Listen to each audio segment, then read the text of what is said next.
মানসিকতার পরিবর্তনটাও তো দরকার, সেই রকম প্রোটেকশনটাও তো দরকার। ছেলেরা সেক্স ভুলে যাবে না, তাদের মধ্যে কন্ট্রোলটা তো দরকার। কন্ট্রোল এরকম হয়? কোনো মানুষকে কেউ কোনোদিন কন্ট্রোল করতে পারে?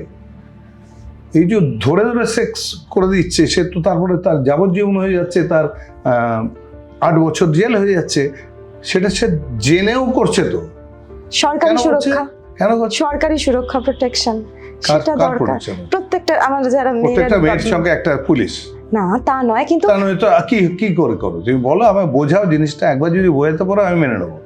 না মানে আমি একদমই তর্ক করছি না, আমি জাস্ট জানতে, আমি সরকারি প্রোটেকশন জিনিসটা কি? এই যে দুর্গাপুরে যেটা ঘটলো, এটা সরকারি প্রোটেকশন জিনিসটা কি?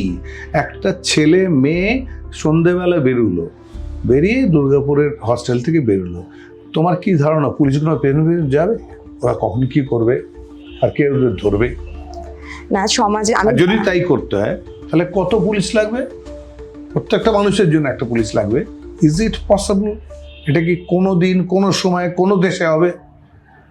মানসিকতা পরিবর্তনে হয় নাকি কখনো?